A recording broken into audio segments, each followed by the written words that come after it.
It is that time again, Monday morning. What a time to be awake. What a time to be alive. I never thought I'd be a Monday morning person. My whole life, I kind of dreaded Mondays. The alarm clock would go off and my first impulse was to want to put my fist straight through the stupid thing. Which I don't know if that was because of Monday morning or if that was because of me staying up too late on Sunday night, maybe hitting the weekend a little bit harder than I should have. But either way, Monday mornings weren't really the happiest time for me. These days, it's a little different. It's, as I'm recording this now, it's just before 8 a.m. I've been awake since 5 o'clock, which is weird because, I didn't actually have anywhere to be or anything to do first thing this morning, short of sitting down with you guys and sharing whatever's going on in my head. But yeah, I don't know. Maybe I'm not hitting Monday morning as comfortably as I thought I was because I find that I'm already rambling, which tells me that maybe my brain isn't fully awake yet. Either way, I've got thoughts, and in anticipation of the risk of my brain not firing on all cylinders, I actually made some bullet point notes so that I don't ramble indefinitely and I can kind of actually get to something. So I think that's enough preamble. Let's get into it. As a lot of you know, a few months ago, I broke up with a partner who I've been with for a few years, and the circumstances surrounding that weren't exactly ideal. I mean, I would have been happy to keep on working on the relationship, but she had different ideas. I guess her self-indulgent behavior, her dishonesty, her aversion to therapy, just wanting to double down on her mental health issues rather than fixing them. These all seemed like things that were more important than the forward momentum of our relationship. I did extend a good deal of forgiveness despite the fact that, I'd been lied to, I'd been lied about, I'd been physically and emotionally abused. Basically be just treated like garbage. But, as anybody who's been through it understands, letting go of somebody just because they treat you like shit isn't always the easiest thing. At least not at the beginning. And I think as a result, the breakup didn't want to take immediately. If she would contact me expressing that she wanted a little bit of physical closeness, you know what I mean? Of course, I was super, super interested because I wanted to hang on to whatever parts I could, but there was a high price to pay for hanging on to those little bits. And I made a very difficult decision after the final go round with her treating me like garbage and then filing a false police report about me that, my safety, my well-being, my just general sense of okay, I can't keep on risking this just because I want to be close to this person. In fact, after taking careful stock, I realized that the person I was trying to be close to wasn't the person that actually was showing up to the situation. I don't know if that person ever did. Maybe I was just, maybe I was seeing things that weren't there. I don't know. I've often said that I do believe that people can change. I'm typically framing that in a positive way, but I suppose it can be true in the opposite direction as well. If we let our own demons run free for long enough, I suppose it can get to the point where they start to take over and the good parts about us, they start to take a back seat. But, all of that to say this, I did care for her very, very deeply. And I wasn't super happy about the very necessary and very healthy parting of ways.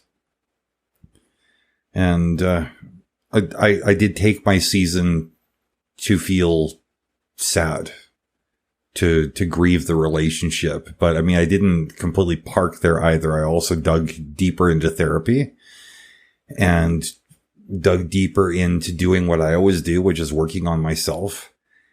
and started taking stock of where I'm at right now, outside of the frame of who am I in a relationship? Who am I in this relationship? Because I mean, this is the first time I've actually been outside of a full-time committed relationship since the late 90s. This is a little bit of unfamiliar territory for me, which was kind of frightening, to be honest, at least coming into it. But now that I've had a little bit of chance to settle in, talk to some people, and, hearing about where people are coming from, where they're hoping to head towards, I realize that I haven't lost the companionship full stop. I mean, yeah, the companionship with this one person, one could argue that I've lost that, but I mean, the flip side of it is, with all of the terrible behavior that was going on, it wasn't companionship so much as stress on me. It was like trying to grasp onto a hot coal. I mean, that thing just is determined to burn, no matter how much you want to say, hey, cool down, stop burning me. I like you. I want to hold on to you. There comes to a point where it's like, come on, idiot, what are you doing to yourself? You got to let go of this stuff. So I jotted down some quick things about what I think I'm taking away from just having this season of Tony, And I realized that independence, I mean, that's really an overarching theme of where my life is at right now. I'm free to fully indulge in personal growth. And what I mean by that is not necessarily like somebody was telling me, no, you're not allowed to do that. What I'm saying is that when there are constant distractions, it's difficult to focus in a meaningful way on self.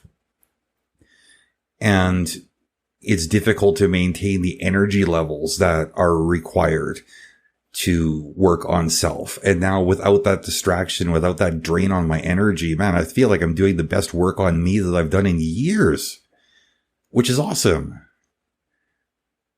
I mean, the next thing I get from this newfound independence is freedom of choice. I can make decisions based entirely on what I want, entirely on what's important to me, which is so unbelievably and surprisingly empowering. I didn't actually expect this to be the case. It's just a very, very pleasant surprise. And the last thing that came from the newfound independence, at least that I've identified so far, is self-reliance. I didn't realize how much I was leaning on not just my most recent partner, but every partner I've had before her. Always looking at things as a group effort rather than an individual challenge. When things go wrong, I mean, you got that little bit of wiggle room where you could say, well, it wasn't entirely on me, or if I'm not feeling completely up to the challenge, or maybe even if I'm just in all honesty feeling a little bit lazy, there's always that other person to defer to. But when the buck stops with me, like it starts and stops with me, I can either be overwhelmed by every situation, or I can learn to depend on myself. And having learned to depend on myself a lot more, I've developed so much more confidence, which is awesome because I'm handling all of life's challenges independently. And every time I overcome an obstacle, it's just hugely, hugely rewarding. And it's so cool because, I mean, the people I'm friends with, I mean, a lot of them are new friends too. They've seen this transformation. I mean, one person said, well, it's almost like you got that kind of like pleasant glow that a pregnant woman gets. And I feel the glow too. And it's all because of all this stuff, like growing, choosing, relying on myself. Like, what an awesome, awesome season of my life right now. That being said, I mean, there are times when I have to acknowledge the reality of the loneliness.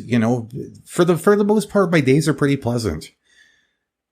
I've got things that I keep busy with. I've got people that I reach out to. I've started socializing in different ways with different people. I started exercising with a buddy, which is cool. We have wonderful conversations, but there does come that time of the day, not every day. In fact, it seems like it's happening less and less, but probably still about half of the time. Those quiet moments when I go to bed when, it would be nice to put my arms around somebody and there isn't somebody there to put my arms around. That's a tough thing to let go of when you've had it for so many years. And while I don't invest too heavily in that lonely feeling, I don't focus too hard on my empty arms. I mean, I don't deny it either. I have to acknowledge that these feelings are there. I have to validate myself. It's okay to feel lonely sometimes. And the more I talk to other people, the more I realize like how common of an experience it is. Again, while this is getting a little bit better as time goes on, I mean, the loneliness has had an impact on my mental health. I mean, there's that anxiety that was creeping up. Am I going to be alone? Is this it? Was that my last chance? A little bit of depression. So, I mean, humans are social animals. I mean, we're meant to interact with other people. And when we get to a point where we're so used to framing that interaction in terms of our primary romantic relationship, losing that primary romantic relationship can really, really, really hit hard. But I'm realizing that a lot of these feelings that I had thought could only exist in that context can exist in other ways too. I mean, having friends that I can flirt with or who flirt with me, people who I can express attraction for, people who tell me that they find me attractive. I mean, that fills in a lot of blanks. And what I'm realizing is that, there's a balance that starts to emerge. You start cultivating new connections. I realize that not everything that we tend to associate with a romantic relationship is exclusive to a romantic relationship. At least like a fully invested, fully committed one. If I've got flirty interactions with somebody where, it's not likely that things are going to go anywhere. I mean, I can sort of get that part out of my system, or that playful back and forth, a little bit of physical touching, affection. Hugging friends is wonderful. A platonic cuddle that goes so far.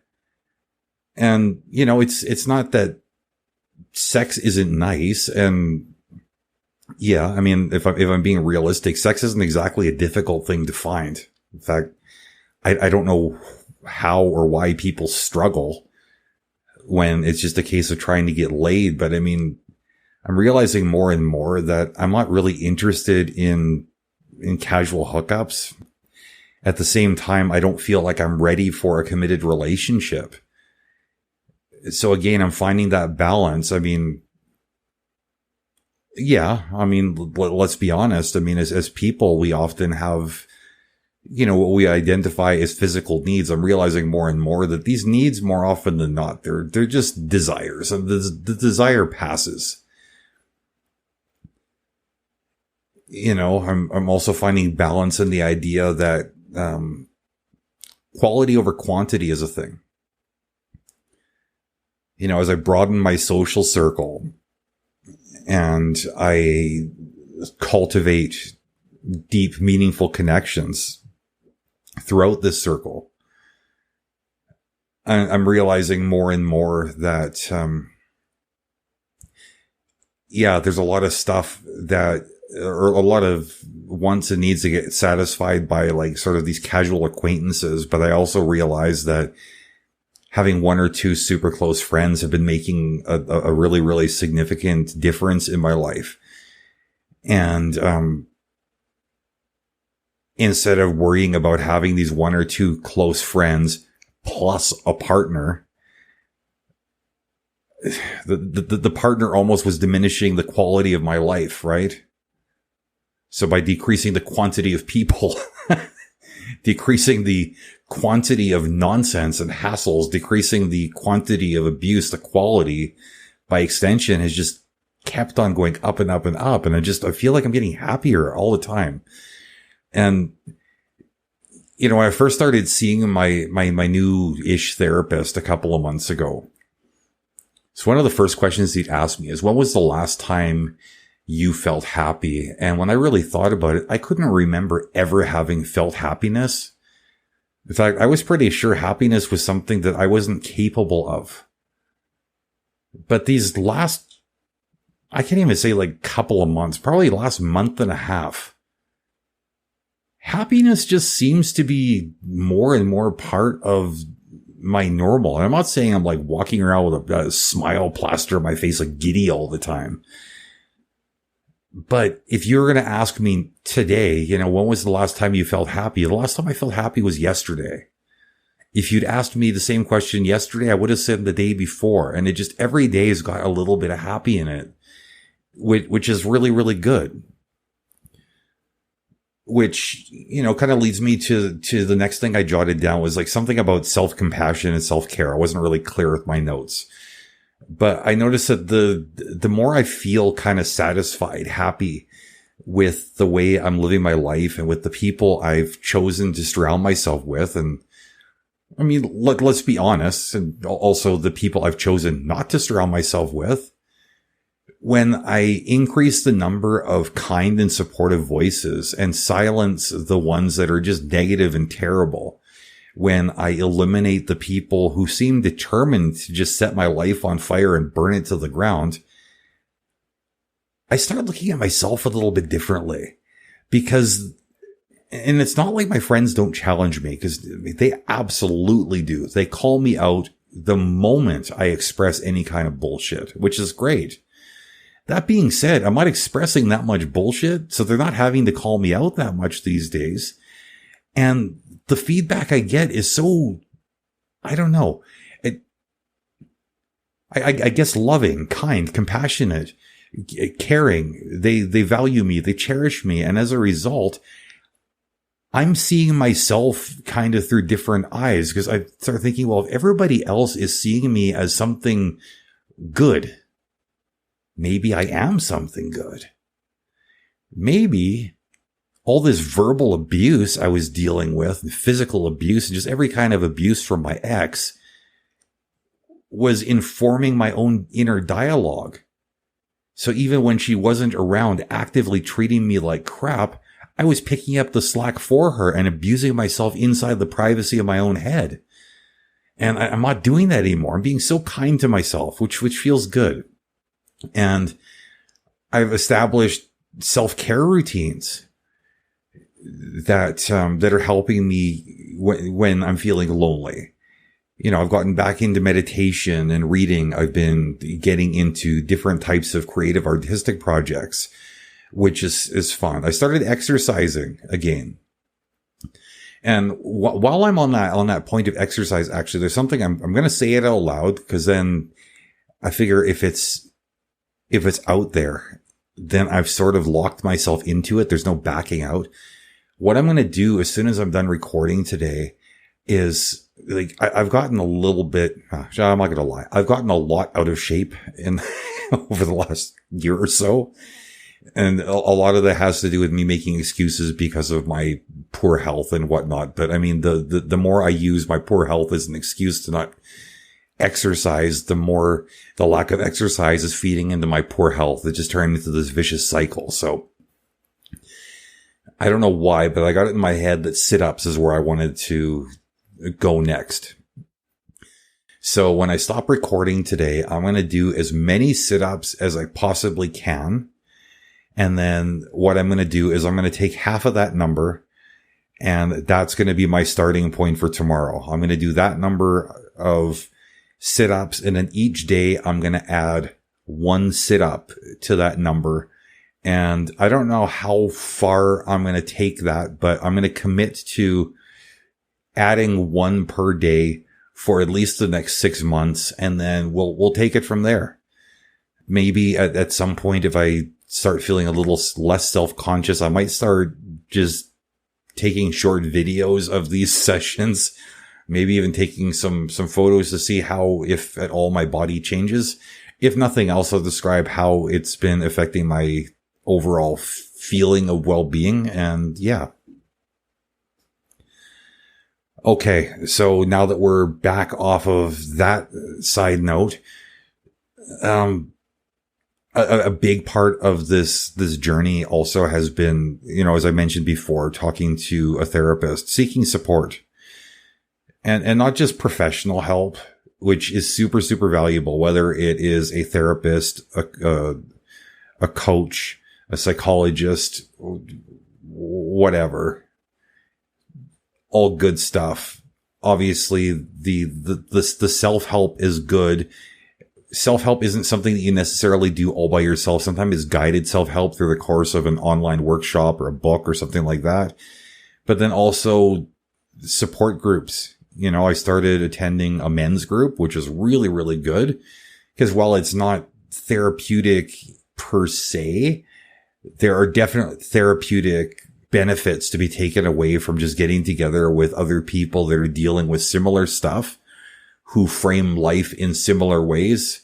And also with such a mix of ages in the group, it's really, really interesting to get all these differing perspectives, so I can get a decent idea of, what I've got to look forward to as I get older, but also maybe things I might want to avoid, different things I might want to put in place now, so that I don't have to deal with struggles as I continue to age. So that's been awesome. On the other end of the spectrum, moving away from the support group, I've been learning to find joy, find peace in solitude.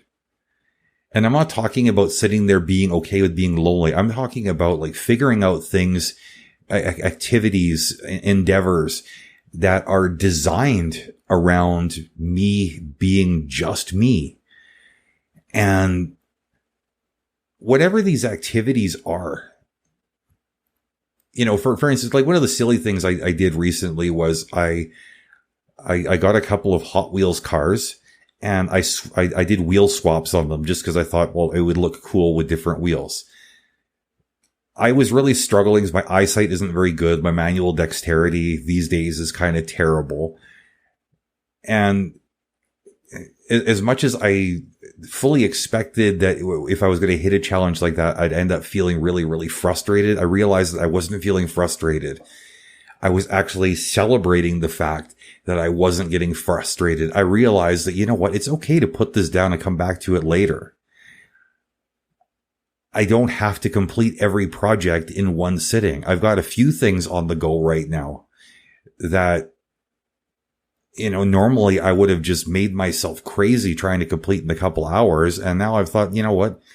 I'll take a couple weeks. I'll take a month. I'll take as long as I need to get it done, not just to my satisfaction, but also done in a way that makes it an enjoyable process.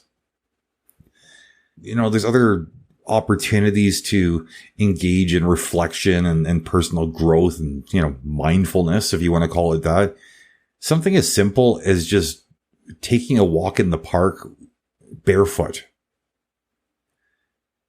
Trying some basic yoga poses, which for me is a real challenge because I'm not like a super bendy person, but I've been trying it.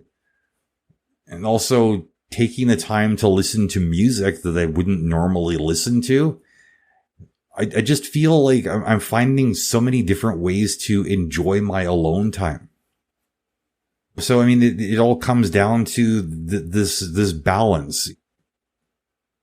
I've heard people talk in vague terms about it so much over the years, and I suppose I'm going to be one more of those people that's speaking somewhat in vague terms. I don't want to be too redundant. We're coming close to the end here anyways, but I think I've done a reasonable job of exploring the contrast between the loneliness and the togetherness, the solitude versus the socialization, the blah versus other blah.